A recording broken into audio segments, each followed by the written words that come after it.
नमस्कार दोस्तों, चलिए जानते हैं उत्तर प्रदेश की फटाफट 50 बड़ी खबरों को सिर्फ 10 मिनट में। लेकिन उससे पहले आप यह वीडियो किस जगह से देख रहे हैं हमें कमेंट में जरूर बताएं। प्रदेश में भीषण गर्मी का असर लगातार बढ़ता जा रहा है और लगभग सभी जिलों में तापमान तेजी से ऊपर चढ़ रहा है। कई जगहों पर पारा 43 डिग्री सेल्सियस के पार पहुंच गया है, जिससे आम जनजीवन प्रभावित हो रहा है। दोपहर के समय सड़कों पर सन्नाटा देखने को मिल रहा है, क्योंकि लोग घरों में रहने को मजबूर हैं। डॉक्टरों ने खासकर बुजुर्गों और बच्चों को बाहर निकलने से बचने की सलाह दी है। मौसम विभाग ने अगले कुछ दिनों तक राहत की कोई उम्मीद नहीं जताई है। खेतों में काम कर रहे किसानों को भी परेशानी का सामना करना पड़ रहा है। शहरों में पानी और बिजली की मांग अचानक बढ़ गई है। कई जगहों पर हीट वेव जैसी स्थिति बन गई है। प्रशासन ने लोगों को सावधानी बरतने के निर्देश दिए हैं।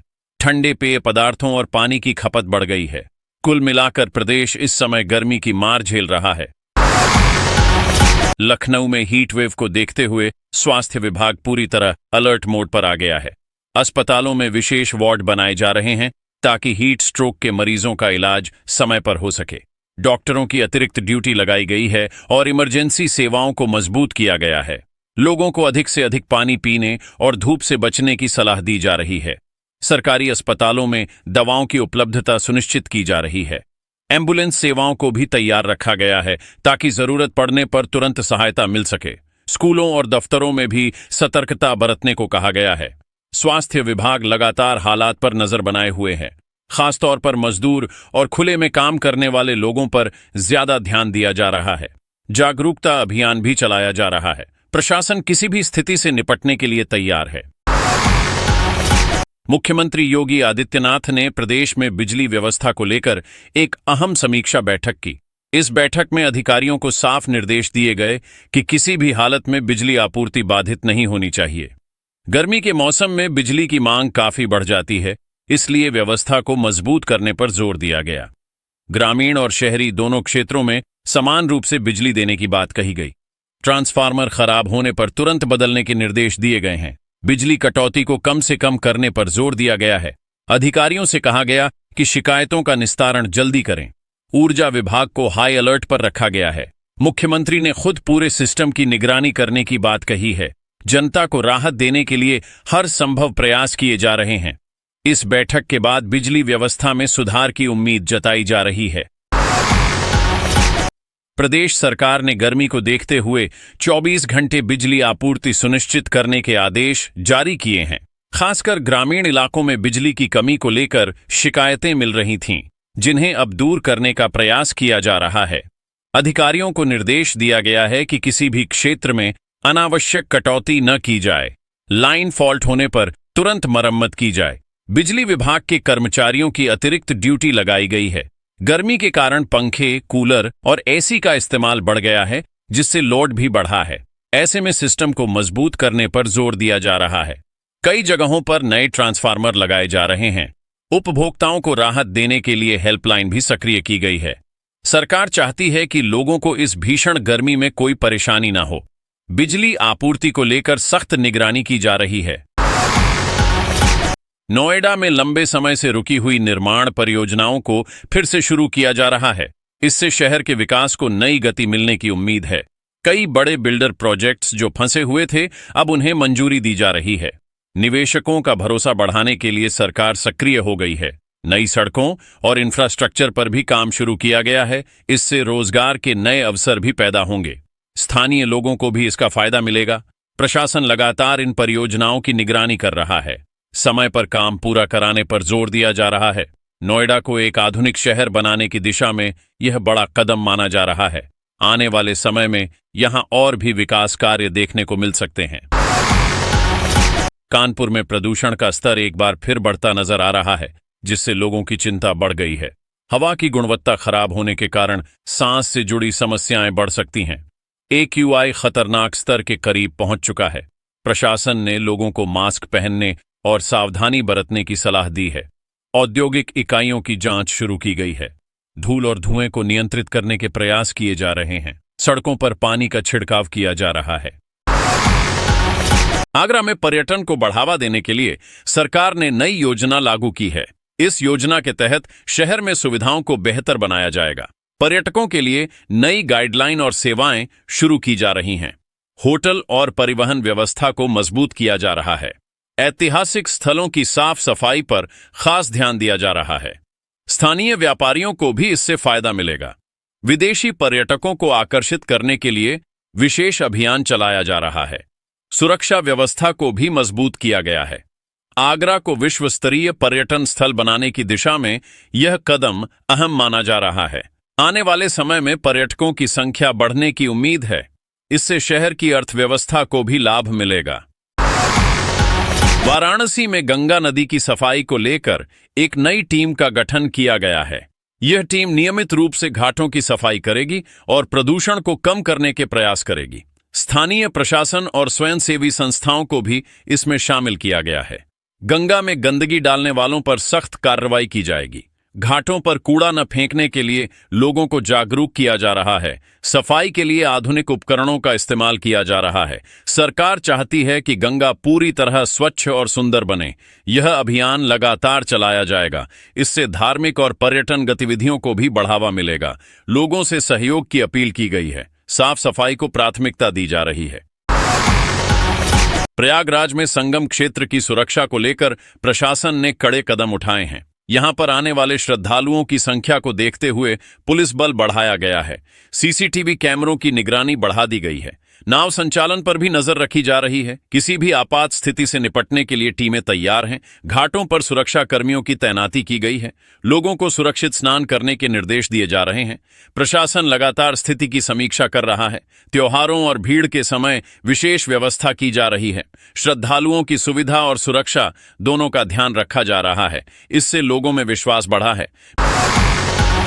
मेरठ में पुलिस भर्ती परीक्षा को लेकर तैयारियां तेज कर दी गई हैं। परीक्षा केंद्रों की संख्या बढ़ाई जा रही है ताकि भीड़ को नियंत्रित किया जा सके। सुरक्षा के कड़े इंतजाम किए जा रहे हैं। नकल रोकने के लिए विशेष टीम बनाई गई है। अभ्यर्थियों को समय से पहले पहुंचने की सलाह दी गई है। परीक्षा प्रक्रिया को पारदर्शी बनाने पर जोर दिया जा रहा है। प्रशासन हर स्तर पर निगरानी कर रहा है। यातायात व्यवस्था को भी दुरुस्त किया जा रहा है।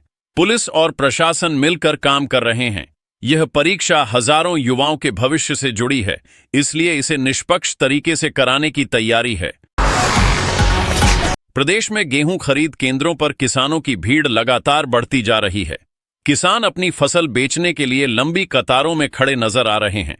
सरकार ने खरीद प्रक्रिया को तेज करने के निर्देश दिए हैं। कई जगहों पर व्यवस्था को बेहतर बनाने के प्रयास किए जा रहे हैं। किसानों को समय पर भुगतान देने पर जोर दिया जा रहा है। केंद्रों पर सुविधाएं बढ़ाने की बात कही गई है। कर्मचारियों की संख्या भी बढ़ाई गई है। किसानों को किसी तरह की परेशानी न हो, इसके लिए निगरानी की जा रही है। मौसम की मार झेलने के बाद किसान अपनी उपज बेचने पहुंचे हैं। ऐसे में उन्हें राहत देना जरूरी है। प्रशासन इस पर लगातार नजर बनाए हुए है। एमएसपी पर गेहूं खरीद को लेकर सरकार ने सख्त निर्देश जारी किए हैं। अधिकारियों को साफ कहा गया है कि किसानों से न्यूनतम समर्थन मूल्य पर ही खरीद की जाए। किसी भी तरह की लापरवाही बर्दाश्त नहीं की जाएगी। किसानों को उचित मूल्य दिलाने के लिए विशेष टीम बनाई गई है। खरीद केंद्रों का निरीक्षण किया जा रहा है। शिकायत मिलने पर तुरंत कार्रवाई की जा रही है। सरकार चाहती है कि किसानों को उनका हक मिले। पारदर्शिता बनाए रखने पर जोर दिया जा रहा है। किसानों को जागरूक भी किया जा रहा है। यह कदम किसानों के हित में महत्वपूर्ण माना जा रहा है। इससे उनकी आर्थिक स्थिति मजबूत होगी। कई जिलों में किसानों ने भुगतान में देरी को लेकर शिकायतें की हैं, जिससे उनकी चिंता बढ़ गई है। फसल बेचने के बाद भी पैसे समय पर नहीं मिलने से परेशानी हो रही है। प्रशासन ने इस मामले को गंभीरता से लिया है। अधिकारियों को भुगतान जल्द करने के निर्देश दिए गए हैं। तकनीकी कारणों को भी दूर करने की कोशिश की जा रही है।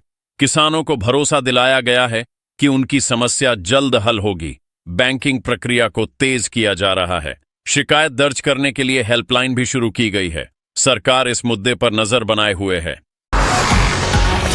गन्ना किसानों के बकाया भुगतान को लेकर एक महत्वपूर्ण बैठक आयोजित की गई है। इस बैठक में मिल मालिकों और अधिकारियों ने हिस्सा लिया।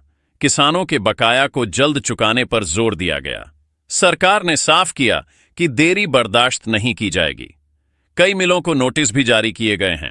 किसानों की समस्याओं को प्राथमिकता दी जा रही है। भुगतान प्रक्रिया को तेज करने के निर्देश दिए गए हैं। इससे किसानों को राहत मिलने की उम्मीद है। बैठक में कई अहम फैसले लिए गए। सरकार किसानों के हितों को लेकर गंभीर नजर आ रही है। इस मुद्दे पर लगातार निगरानी रखी जा रही है। पशुपालन विभाग ने गर्मी के मौसम को देखते हुए पशुओं की देखभाल के लिए विशेष निर्देश जारी किए हैं। पशुओं को छाया में रखने और पर्याप्त पानी देने की सलाह दी गई है। चारे की गुणवत्ता पर भी ध्यान देने को कहा गया है। पशु बीमारियों से बचाव के लिए टीकाकरण पर जोर दिया गया है। ग्रामीण इलाकों में जागरूकता अभियान चलाया जा रहा है। पशु चिकित्सकों को अलर्ट पर रखा गया है। डेयरी व्यवसाय से जुड़े लोगों को भी सावधानी बरतने को कहा गया है। गर्मी में पशुओं की उत्पादकता पर असर पड़ता है, इसलिए उनकी देखभाल जरूरी है। सरकार इस दिशा में सक्रिय हो गई है। किसानों से सहयोग की अपील की गई है। लखनऊ में दूध की कीमतों में हल्की बढ़ोतरी देखने को मिली है, जिससे आम लोगों की जेब पर असर पड़ा है। डेयरी कंपनियों ने लागत बढ़ने का हवाला दिया है। गर्मी के कारण दूध उत्पादन पर भी असर पड़ा है। सप्लाई कम होने से कीमतें बढ़ी हैं। लोगों को अब ज्यादा पैसे खर्च करने पड़ रहे हैं। बाजार में इसकी चर्चा तेज हो गई है। सरकार इस पर नजर बनाए हुए है। जरूरत पड़ने पर हस्तक्षेप किया जा सकता है। उपभोक्ताओं को राहत देने के उपाय तलाशे जा रहे हैं। यह बढ़ोतरी फिलहाल मामूली बताई जा रही है। आगे की स्थिति पर सभी की नजर है। यूपी रोडवेज ने गर्मी और बढ़ती यात्रियों की संख्या को देखते हुए अतिरिक्त बसों का संचालन शुरू किया है। प्रमुख रूटों पर बसों की संख्या बढ़ाई गई है। यात्रियों को सुविधा देने के लिए यह कदम उठाया गया है। बस अड्डों पर भीड़ को नियंत्रित करने के प्रयास किए जा रहे हैं। ऑनलाइन टिकट बुकिंग को बढ़ावा दिया जा रहा है। कर्मचारियों को भी सतर्क रहने के निर्देश दिए गए हैं। यात्रियों को समय पर सेवा देने पर जोर है। गर्मी में यात्रा करने वालों की संख्या बढ़ जाती है। ऐसे में यह व्यवस्था राहत देने वाली है। रोडवेज लगातार निगरानी कर रहा है। आगे भी जरूरत के अनुसार बदलाव किए जाएंगे। रेलवे स्टेशनों पर यात्रियों की भीड़ में लगातार इजाफा देखा जा रहा है। छुट्टियों और गर्मी के कारण लोग यात्रा कर रहे हैं। प्लेटफॉर्म पर लंबी कतारें नजर आ रही हैं। रेलवे ने अतिरिक्त कोच लगाने का फैसला किया है। टिकट काउंटर पर भी भीड़ बढ़ी है। यात्रियों की सुविधा के लिए व्यवस्थाएं बढ़ाई जा रही हैं। सुरक्षा व्यवस्था भी कड़ी की गई है। साफ सफाई पर विशेष ध्यान दिया जा रहा है। यात्रियों को किसी तरह की परेशानी न हो, इसके लिए प्रयास किए जा रहे हैं। रेलवे प्रशासन पूरी तरह अलर्ट है। आने वाले दिनों में भीड़ और बढ़ सकती है। स्कूलों में गर्मी की छुट्टियों को लेकर चर्चा तेज हो गई है। अभिभावक और छात्र दोनों ही छुट्टियों की तारीख जानना चाहते हैं। बढ़ती गर्मी को देखते हुए छुट्टियां जल्दी घोषित की जा सकती हैं। शिक्षा विभाग इस पर विचार कर रहा है। कई निजी स्कूलों ने अपने स्तर पर निर्णय लेना शुरू कर दिया है। बच्चों की सेहत को प्राथमिकता दी जा रही है। सुबह के समय स्कूल चलाने का विकल्प भी देखा जा रहा है। सरकार जल्द ही आधिकारिक घोषणा कर सकती है। इससे छात्रों को राहत मिलेगी। शिक्षक भी इस निर्णय का इंतजार कर रहे हैं। गर्मी के कारण पढ़ाई प्रभावित हो रही है। प्रदेश के कई जिलों में पानी की किल्लत गंभीर समस्या बनती जा रही है। लोगों को पानी के लिए दूर दूर तक जाना पड़ रहा है। नगर निगम ने टैंकर से पानी की सप्लाई शुरू कर दी है। कई इलाकों में पाइपलाइन से पानी नहीं पहुंच पा रहा है। गर्मी के कारण जलस्तर भी नीचे चला गया है। प्रशासन ने जल संरक्षण पर जोर दिया है।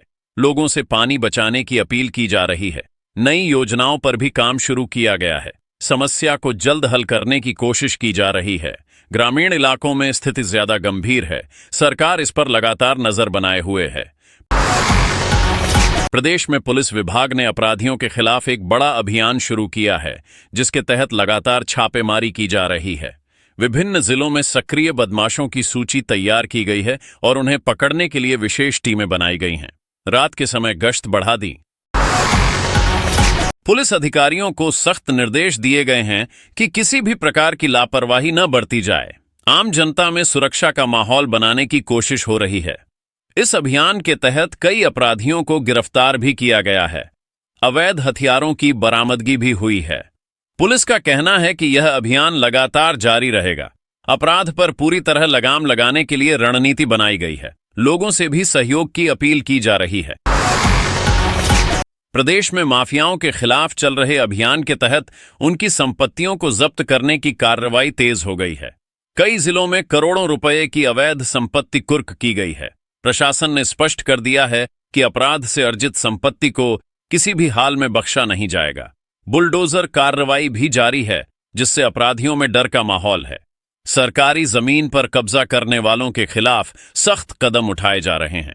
अधिकारियों को नियमित रिपोर्ट देने के निर्देश दिए गए हैं। जनता में इस कार्रवाई को लेकर सकारात्मक प्रतिक्रिया देखने को मिल रही है। सरकार का उद्देश्य अपराध और माफिया नेटवर्क को खत्म करना है। इस अभियान में पुलिस और प्रशासन मिलकर काम कर रहे हैं। आने वाले समय में और भी बड़ी कार्रवाई की संभावना है। कानून व्यवस्था को मजबूत करने पर जोर दिया जा रहा है। गाजियाबाद में साइबर ठगी का एक बड़ा मामला सामने आया है, जिससे लोगों में चिंता बढ़ गई है। ठगों ने ऑनलाइन माध्यम से कई लोगों को निशाना बनाया और लाखों रुपए की ठगी कर ली। पुलिस ने मामले की जांच शुरू कर दी है और कुछ संदिग्धों को हिरासत में लिया गया है। लोगों को ऑनलाइन लेन देन करते समय सतर्क रहने की सलाह दी गई है। बैंक और पुलिस विभाग मिलकर जागरूकता अभियान चला रहे हैं। फर्जी कॉल और लिंक से बचने के लिए कहा गया है। साइबर सेल को मजबूत किया जा रहा है ताकि ऐसे मामलों पर तुरंत कार्रवाई हो सके। कई पीड़ितों ने शिकायत दर्ज कराई है। प्रशासन ने भरोसा दिलाया है कि दोषियों को जल्द पकड़ा जाएगा। इस घटना ने डिजिटल सुरक्षा पर सवाल खड़े किए हैं। लोगों को अपनी जानकारी सुरक्षित रखने के लिए कहा गया है। लखनऊ में ट्रैफिक व्यवस्था को सुधारने के लिए पुलिस ने सख्ती बढ़ा दी है। नियम तोड़ने वालों के खिलाफ चालान की कार्रवाई तेज कर दी गई है। बिना हेलमेट और सीट बेल्ट के चलने वालों पर विशेष ध्यान दिया जा रहा है। ट्रैफिक सिग्नल पर निगरानी बढ़ाई गई है। शहर के प्रमुख चौराहों पर पुलिस बल तैनात किया गया है। लोगों को नियमों का पालन करने के लिए जागरूक किया जा रहा है। जाम की समस्या को कम करने के लिए नई योजना बनाई गई है। स्कूल और ऑफिस टाइम में विशेष व्यवस्था की जा रही है। ट्रैफिक पुलिस लगातार निगरानी कर रही है। इससे सड़क दुर्घटनाओं में कमी आने की उम्मीद है। प्रशासन व्यवस्था को बेहतर बनाने के लिए प्रयास कर रहा है। प्रयागराज में अवैध निर्माण के खिलाफ बुलडोजर कार्रवाई लगातार जारी है। प्रशासन ने कई अवैध इमारतों को चिन्हित किया है, जिन्हें गिराया जा रहा है। यह कार्रवाई शहर को व्यवस्थित बनाने के उद्देश्य से की जा रही है। सरकारी जमीन पर कब्जा करने वालों के खिलाफ सख्ती दिखाई जा रही है। लोगों को पहले ही नोटिस देकर चेतावनी दी गई थी। कार्रवाई के दौरान भारी पुलिस बल तैनात किया गया है। कई जगहों पर विरोध भी देखने को मिला, लेकिन प्रशासन ने कार्रवाई जारी रखी। शहर में अवैध कब्जों को हटाने का अभियान तेज हो गया है। इससे कानून व्यवस्था मजबूत होने की उम्मीद है। प्रशासन का कहना है कि यह अभियान आगे भी जारी रहेगा। लोगों से नियमों का पालन करने की अपील की गई है। वाराणसी में घाटों पर सुरक्षा व्यवस्था को और मजबूत कर दिया गया है। यहां आने वाले श्रद्धालुओं की बढ़ती संख्या को देखते हुए यह कदम उठाया गया है। पुलिस और एनडीआरएफ की टीमों को तैनात किया गया है। सीसीटीवी कैमरों की संख्या बढ़ाई गई है, जिससे हर गतिविधि पर नजर रखी जा सके। नाव संचालन के लिए भी नियम सख्त किए गए हैं। किसी भी आपात स्थिति से निपटने के लिए टीमें तैयार रखी गई हैं। श्रद्धालुओं को सुरक्षित स्नान करने के निर्देश दिए जा रहे हैं। प्रशासन लगातार स्थिति की समीक्षा कर रहा है। त्योहारों के समय विशेष इंतजाम किए जा रहे हैं। सुरक्षा के साथ साथ साफ सफाई पर भी ध्यान दिया जा रहा है। लोगों में इससे भरोसा बढ़ा है। नोएडा में महिला सुरक्षा को लेकर पुलिस ने विशेष अभियान शुरू किया है। सार्वजनिक स्थानों पर पेट्रोलिंग बढ़ा दी गई है। महिला हेल्पलाइन को सक्रिय किया गया है ताकि शिकायतों पर तुरंत कार्रवाई हो सके। स्कूल और कॉलेज के आसपास सुरक्षा बढ़ाई गई है। एंटी रोमियो स्क्वाड को भी सक्रिय किया गया है। महिलाओं को जागरूक करने के लिए कार्यक्रम चलाए जा रहे हैं।